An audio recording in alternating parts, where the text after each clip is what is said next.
Гостите от Олимпиакос преди началото на срещата заявиха, че само точка от гостуването на Динамо ще бъде разочарование за тях. Доста смело изказване, предвид, че този отбор на Динамо победи Арсенал с 2-1, да не забравяме това, а има само една загуба, именно от Байерн Мюнхен във втория кръг, с класата на Лено да имаше шансове да отрази изстрела.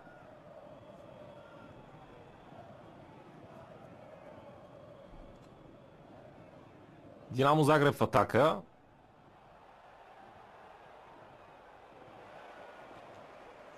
Хуниор Фернандес стреля, но без проблеми за вратаря на гостите.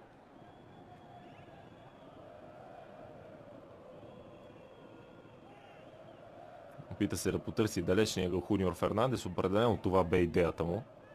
На Максимир в Загреб, където съвсем наскоро българският национален отбор загуби с 0-3 от Хърватия. Спомени, към които не искаме да се връщаме, а и няма смисъл.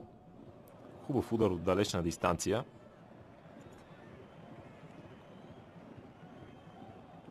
Маслако показва смелост.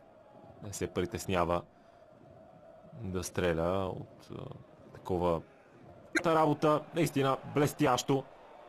Подобни голове може да гледаме безброй пъти, без да ни омръзват. Динамо Загреб атакува при домакинството на Олимпиакос. Прекрасен шанс, Греда!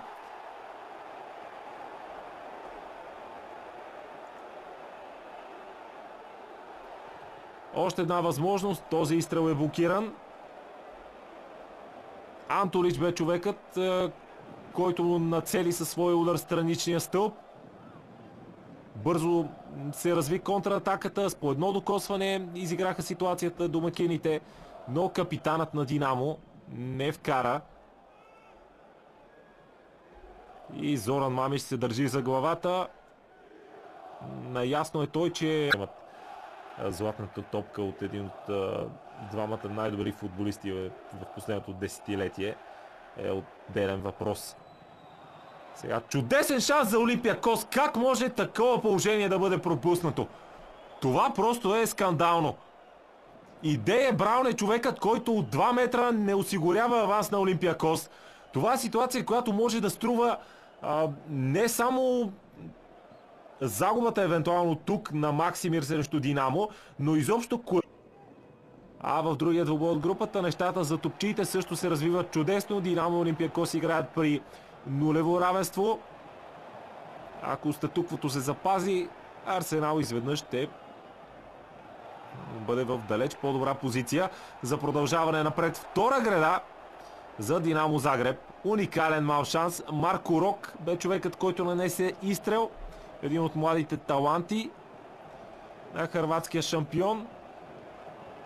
Но пак мал шанс. След рикошет бе хванат в крачка вратаря на Олимпиакос Роберто и въпреки това топката не попада във вратата. В двубоя между Динамо и Олимпиакос вече има отбор, който води в резултата.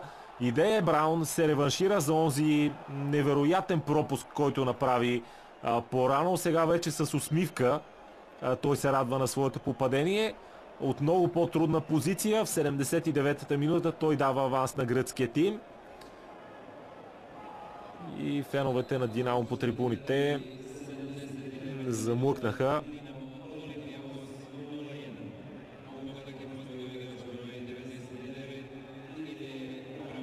Чудесно бе изведен Идея Браун зад гърба на отбраната и в близкия гъл преодолява Едуардо.